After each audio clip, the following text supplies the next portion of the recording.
Hi everyone, it's Dr. Shidabe. We're going to be continuing our series lectures on the external female pelvis. So please pay attention and follow along. We're going to start on the external female pelvis or perineum. If you pay attention to your screen and you look down, you'll see that the diagram shows the external female pelvis frontal view. You start with the mons pubis, which is where you have that pad of hair in the vaginal area, just that pad of hair on top. It's usually a fat pad, but it's called the mons pubis medically. Then you have the erectile organ, which is the clitoris. That's, of course, the female erectile organ. Then you have the urethra underneath the clitoris and the vagina underneath the urethra, like we talked about last week. And then, of course, the anus or rectum. Beside the vagina is the labia majora and minora. So first you have the skin fold, that's the labia majora. And then that skin fold that's a little bit swollen, on the inner part of it, that inner fold is the labia minora. Okay? And then you can also see lower on the perineum, we call it the perineum, which is the distance from the vagina to the anus. That's area of skin between where the vagina ends and then the whole of the anus begins. We call that actually the perineum. Okay? And the distance has a couple of significances medically. That's, in short, the external female perineum. So let's talk about the actual female reproductive tract. Please follow along.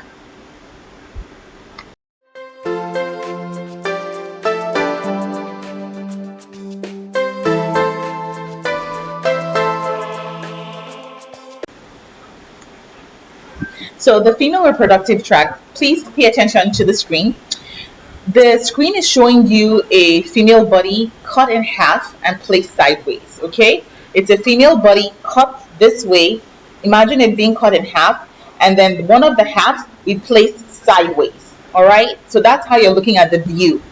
Now, what you see is, and it's labeled, you see the bladder and the urethra, and then you see the uterus, and the uterus is laying kind of on top of the bladder.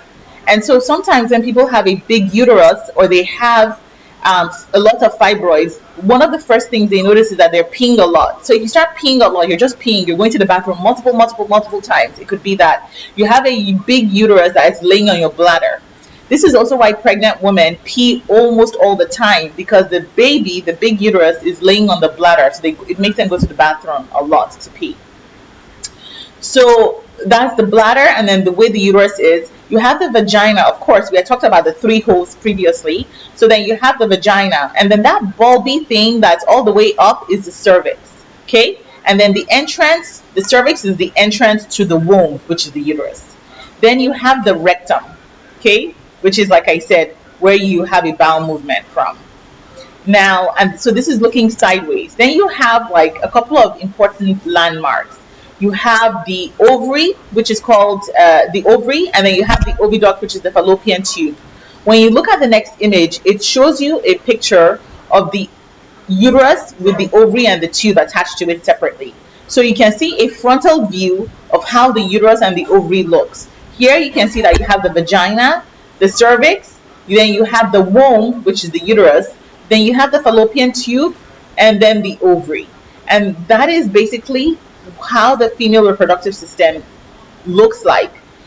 I hope this was a little bit clearer, and if you have any questions, like I said, look on our website down the screen and our number. Feel free to call us with questions, and we will see you next time. Take care.